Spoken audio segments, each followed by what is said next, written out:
Two men, one stage, and the eyes of the entire world fixed on Alaska.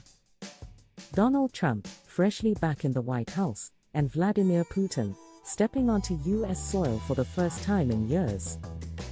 Fighter jets thundered overhead, cameras flashed, and behind closed doors, the future of Ukraine, and maybe the future of global politics, was being rewritten. But what really happened in that room? Was it a step toward peace? Or a carefully staged power play by two of the world's most controversial leaders? Welcome back to She Speaks Anyways, the channel where we cut through the noise and bring you real stories that shape our world. If you're new here, make sure to hit that subscribe button and turn on the bell icon, so you never miss our deep dive videos on global events, history, and hidden truths. And if you've been with us for a while, thank you for being part of this growing community that values knowledge, awareness, and perspective. Now, let's unravel the drama, the diplomacy, and the danger behind the Trump-Putin Alaska Summit of 2025. Chapter 1, the Alaska Summit. What really happened? Let's start with the facts. The Alaska Summit lasted about 6 hours, with Trump and Putin spending nearly 3 hours in bilateral meetings. But before we analyze the outcomes, we need to understand why this meeting happened now and why Alaska was chosen as the venue. The location choice wasn't arbitrary. Putin faces possible arrest in any of the more than 120 ICC member countries due to war crime charges issued in 2023. Alaska provided neutral ground where both leaders could meet without legal complications. But there's a deeper strategic reason. Trump needed to show strength to his domestic audience, while managing the Ukraine crisis that has proven more challenging than he initially anticipated. Trump himself admitted that he thought Ukraine would be the easiest conflict to resolve, saying, "I thought this would be the easiest of them all, and it was the most difficult." This admission is crucial because it reveals the pressure Trump is under to deliver on his campaign promise to end the war within 24 hours, a promise that now looks increasingly unrealistic. The summit's agenda was clear. Trump described it as a feel-out meeting to better understand Russia's demands for ending the war. However, what emerged from the talks reveals a much more complex negotiation landscape. Putin spelled out his demands for land swaps with Ukraine, including his insistence that Ukraine gives up its eastern Donbas region. Here's where it gets interesting for India. Trump put the onus on Ukrainian President Vladimir Zelensky to negotiate a ceasefire, saying there would soon be a meeting set up between Zelensky and Putin, with Trump stating they both want me there. This triangular diplomacy creates opportunities and risks for countries like India that have maintained strategic relationships with all parties. The immediate outcome? No concrete agreement was reached, with Trump saying there's no deal until there's a deal. But the very fact that this meeting happened signals a shift in global power dynamics that directly affects India's strategic calculations. Chapter 2, the tariff war against India, Trump's economic weapon. Now, let's talk about the elephant in the room, how this summit directly connects to India's current economic challenges under Trump's second term. The timing of the Alaska Summit wasn't coincidental with Trump's escalating trade war against India.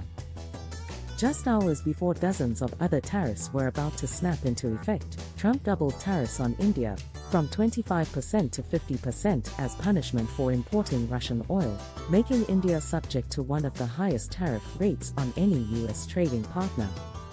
This is where my previous video Modi ready to pay a heavy price. How? Becomes relevant. We discussed how these tariffs would impact India's economy, and now we're seeing the full implementation of Trump's strategy. Let me break down the numbers for you. Last year, the US imported $87 billion worth of goods from India, while India imported $42 billion worth of goods from the US. The top goods the US receives from India include pharmaceuticals, smartphones, and apparel, sectors that employ millions of Indians.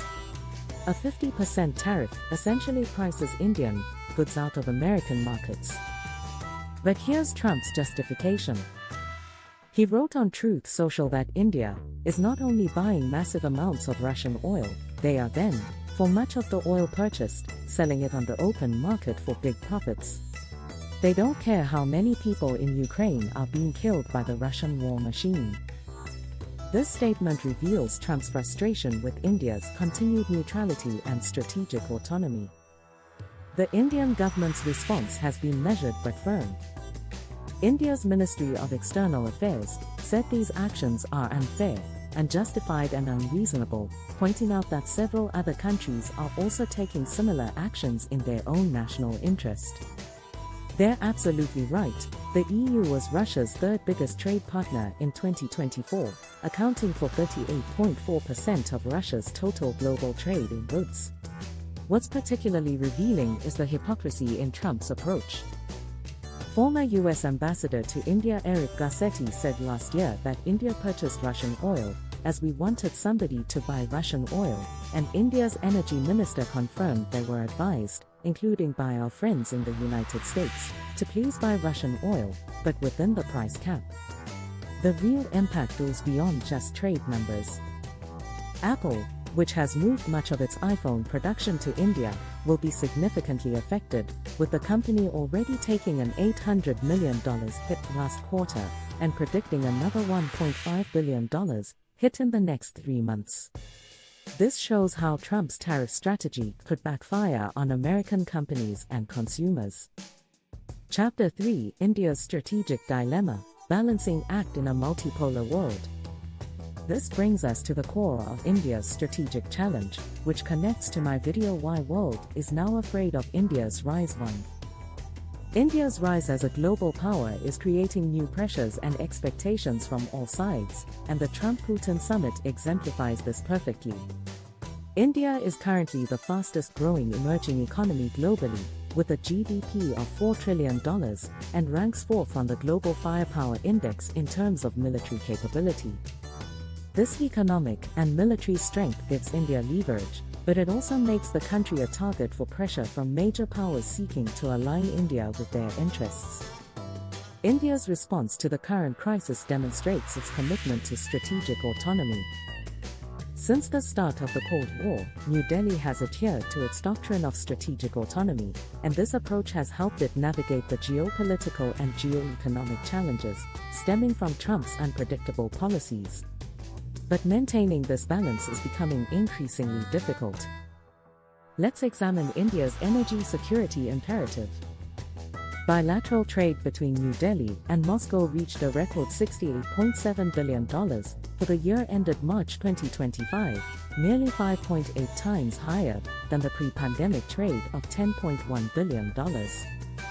Russia accounts for roughly 35% of India's overall oil supplies, followed by Iraq, Saudi Arabia, and UAE.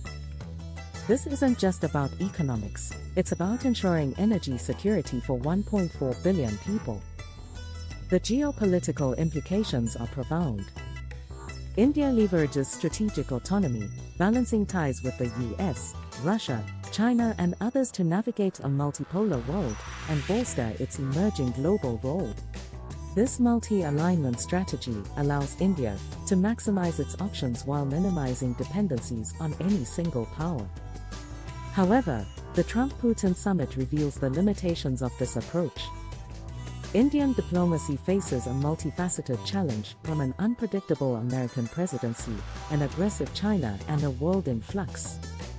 The Alaska meeting shows that when major powers negotiate directly, middle powers like India can find themselves on the sidelines despite their growing influence. What's particularly concerning for India is Trump's transactional approach to relationships.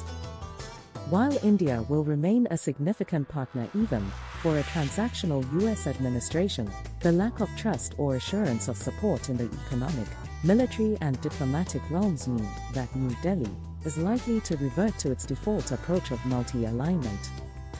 Chapter 4: The broader implications for India's global rise.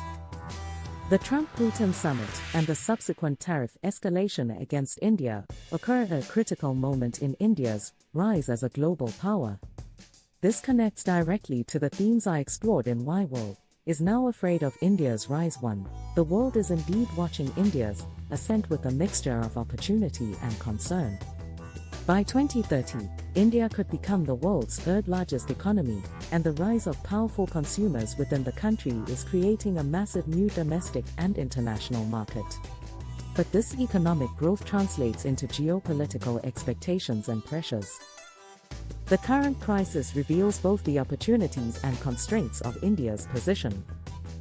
On one hand, India is at the heart of the United States-led Indo-Pacific strategy that seeks to counter the aggressive rise of China, while simultaneously participating in non-Western groupings that include both Russia and China. This positioning gives India unique leverage in global affairs. However, the Trump administration's approach suggests that this balancing act may become increasingly difficult.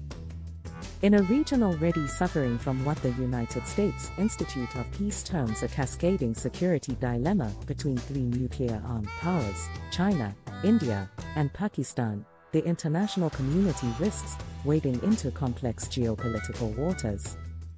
The economic implications extend beyond bilateral trade. India's balance of payments is good, with a small current account deficit supported by diversified exports and resilient workers' remittances, with India being by far the world's largest recipient country. The tariff war threatens this stability by potentially disrupting one of India's largest export markets. But there's also opportunity here. Experts envision scenarios where global supply chains shift significantly away from China due to prolonged trade tensions, with India emerging as a major beneficiary if it undertakes substantial domestic reforms. The current crisis could accelerate this trend as American companies seek alternatives to both Chinese and now potentially Indian suppliers. India's response strategy will be crucial. In a shifting global order, the Indian democracy aims to position itself as a leader of the global south in competition with China, while ensuring continuity with its historic non-alignment stance by cleverly playing the independent card. The diplomatic implications are equally significant. The year 2025 begins with notable geopolitical shifts, including Donald Trump's return to the US presidency, regime changes in India's neighborhood, ongoing conflicts, and evolving global alliances. India must navigate these shifts while maintaining its strategic autonomy and pursuing its national interests. Conclusion. As we wrap up this analysis, it's clear that the Trump-Putin Summit represents more than just a bilateral meeting. It's a preview of the multipolar world order that India must navigate in the coming decades. The escalating tariff war demonstrates how economic tools are being weaponized in geopolitical competition, and India finds itself caught between competing pressure. The key takeaway for India is that strategic autonomy remains the right approach, but it requires constant recalibration as global dynamics shift.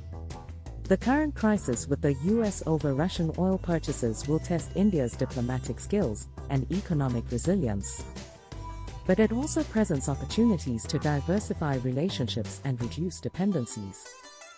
For Indian citizens, this means we must prepare for a more complex global environment where our country's choices will have immediate economic and strategic consequences. The Modi ready to pay a heavy price. How? Scenario we discussed earlier is now playing out in real time, and understanding these dynamics is crucial for our collective future.